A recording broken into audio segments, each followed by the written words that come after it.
लोकसभा चुनाव की सबसे हॉट सीटों में शुमार प्रयागराज को फूलपुर सीट से एसपी ने पहली बार अमरनाथ मौर्य के रूप में किसी मौर्य प्रत्याशी को चुनावी मैदान में उतारा है, जिसे लेकर खास बातचीत की है न्यूज़ वन इंडिया ने। सुन क्या कुछ कहा। नमस्कार, आप देख रहे हैं न्यूज़ वन इंडिया और मैं हूं आपके साथ अर्चना गुप्ता। लोकतंत्र का सबसे बड़ा पर्व चल रहा है, देश में आम चुनाव चल रहे हैं और ऐसे में अगर बात फूलपुर की ना हो तो ये काफी बेईमानी हो जाएगी। फूलपुर सीट काफी ज्यादा हॉट सीट मानी जाती है क्योंकि इस सीट का प्रतिनिधित्व देश के पूर्व और पहले प्रधानमंत्री पंडित जवाहरलाल नेहरू ने किया। 1962 से लेकर 1967 तक एक तरफा यहाँ पर कांग्रेस जीतती रही और उसके बाद इस सीट का प्रतिनिधित्व विजय लक्ष्मी पंडित ने भी किया। इतना ही नहीं, वीपी सिंह ने भी इस सीट का प्रतिनिधित्व किया। और क्योंकि इस समय ये सीट काफी ज्यादा हॉट इसलिए मानी जा रही है क्योंकि 2014 में पहली बार बीजेपी की यहाँ से जीत मिली थी। 2014 यानी कि उसके बाद हमने देखा कि 2019 में भी इस सीट से बीजेपी ने जीत हासिल की थी, लेकिन इस बार यहाँ पर त्रिकोणीय मुकाबला चल रहा है। और यहाँ पर हमारे साथ इस वक्त मौजूद हैं इंडी गठबंधन के प्रत्याशी अमरनाथ मौर्य जी, और उनसे हम खास बातचीत करेंगे और तमाम मुद्दों पर जानेंगे कि क्या है उनकी राय। अमरनाथ जी, आपका बहुत बहुत स्वागत है न्यूज़ वन इंडिया पर। धन्यवाद। अमरनाथ जी, पहला सवाल आपसे मेरा यही है कि पहली बार इस सीट से मौर्य प्रत्याशी को सपा ने उतारा है, कितनी बड़ी आपके लिए चुनौती है? देखिए, कोई चुनौती नहीं है। कोई चुनौती नहीं है। बड़ी बात ये भी है, देखिए, क्योंकि माना ये भी जा रहा है, बीजेपी के प्रत्याशी तो ये भी कहते हैं कि यहाँ पर एक तरफा मुकाबला है, यहाँ पर हमारे सामने कोई भी प्रत्याशी इतनी चुनौती हमें नहीं दे रहा है। देखिए, कहने को तो कुछ हो सकता है। भारतीय जनता पार्टी जिस तरह से 2014 के पहले वादे किए थे, अपने संकल्प पत्र में से कहा था कि प्रथम बैठक में हम किसानों का कर्जा माफ कर देंगे। उन्होंने ये भी कहा था कि हम काला धन लाएंगे, 15-15 लाख रुपया जाएगा। उन्होंने ये भी कहा था कि 2 करोड़ नौकरी साल में देने का काम करेंगे। और माननीय प्रधानमंत्री यहाँ कहते थे अपने मंचों से कि हवाई चप्पल वाला हवाई जहाज से उड़ेगा। तो 2014 का संकल्प पत्र पूरा नहीं कर पाए और उन्होंने 2019 में भी राष्ट्र के नाम पर वोट मांगा और पुलवामा कांड हुआ, अच्छी तरह से आप सब जानते हैं। उसके बाद उन्होंने हर मंचों पर कहा कि अगर हमें 2019 में जिताते हैं तो 2014 सहित सारे जो हमने वादे किए हैं हम 2022 तक पूरा कर देंगे। आज 2024 आ गया है, एक भी वादा नहीं पूरा किए हैं। जिस तरह से लोकतंत्र में इस देश की महान जनता सब कुछ जान गई है।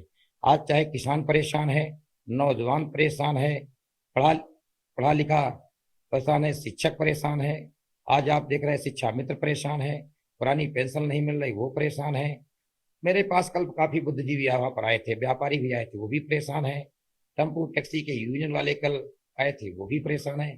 कोई ऐसा वर्ग नहीं है जो भारतीय जनता पार्टी से परेशान ना हो, क्योंकि ये जो चुनाव लड़ते हैं इनकी एक स्क्रिप्ट रची जाती है। ये खाली प्लानिंग करके भाफड़ देते हैं, वो धरातल पर उतरती नहीं है। इसलिए इस लोकसभा 51 की महान जनता इस बार भारतीय जनता पार्टी के यहाँ से सफाया करने जा रही है। जहां जहां चले जाइए आप, नौजवानों को जुनून देख लीजिए। जिस तरह से आजादी की लड़ाई में उनका एक ही मकसद था, जाति धर्म का मकसद नहीं था कि किसी जात जमात का हो, सबका मकसद है कि लोकतंत्र बहाल रहे। जिस तरह से परम पूज्य बाबा साहब डॉक्टर अम्बेडकर के संविधान की धज्जियां उड़ाई जा रही है।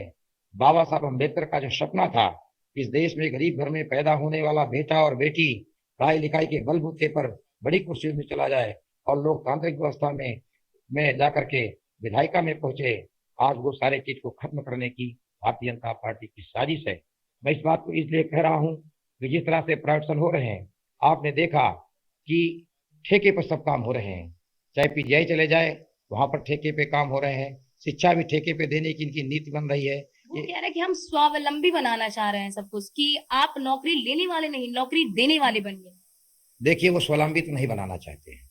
आप में चले जाइए इलाहाबाद, जैसे प्रयागराज कहते हैं, आप इनकी पोस्टर लगा हुआ है कि मात्र 5 किलो राशन की गारंटी लेते हैं। ये शिक्षा की गारंटी नहीं ले रहे हैं, नौकरी की गारंटी नहीं ले रहे हैं, व्यवसाय की गारंटी नहीं ले रहे हैं। और आज आप जान रहे हैं कि किसी चीज की गारंटी नहीं ले रहे, ये मात्र 5 किलो राशन की गारंटी ले रहे हैं। क्या परम पूज्य बाबा साहब डॉक्टर अम्बेडकर की यही सोच थी कि 5 किलो राशन पे हमारा ये जो आने वाली पीढ़ियां जीवित रहेंगी? ये कि एजुकेशन पर गारंटी क्यों नहीं ले रहे हैं कि घर घर एजुकेशन हो जाए, बच्चे बच्चियां पढ़ें, जब वो एजुकेटेड हो जाएंगे तो स्वाभाविक रूप से अपने आप स्वावलंबी हो जाएंगे। आज जानते हैं फीस कितनी बढ़ा दी गई है। यही इलाहाबाद विश्वविद्यालय पढ़ता है, यहाँ का छात्र इतनी महंगाई से, आप ये बताइए 10,000 रुपए में कोई शिक्षा में जीवन यापन कर सकता है? और इनकी मंशा साफ है। देखिए, ये अपने पूंजीपति मित्रों के साथ इनका सारा चीज देखिए आपने, इन्होंने जो देखिए पुराने समय में कांग्रेस पर हमेशा कांग्रेस पर कटाक्ष करते रहते हैं, हमला बोलते रहते हैं। मल्लिकार्जुन खड़गे कह रहे थे कि हम 79 सीटें जीत रहे हैं। अब वो उनका अपना बयान वो भी बदल गया है। अब आज का जो माहौल है 80 सीट जीतने जा रहे हैं। 80 सीटें जीत रहे हैं। तो चलिए, हमारे साथ ये सपा के प्रत्याशी अमरनाथ मौर्य जी हमारे साथ जुड़े और तमाम मुद्दों पर उन्होंने बातचीत भी की और कहा कि इस बार इंडी गठबंधन यूपी में 80 सीटें जीतने जा रहे हैं। फिलहाल जब 4 जून को नतीजे आएंगे तो पता चलेगा कि किसके खाते में कितनी सीटें जाती हैं। क्या बीजेपी फिर से यहाँ पर हैट्रिक मारती है या फिर बीजेपी के इस किले को ध्वस्त करने में सपा कामयाब होती है। कैमरा पर्सन राज के साथ अर्चना गुप्ता, न्यूज़ 1 इंडिया, फूलपुर।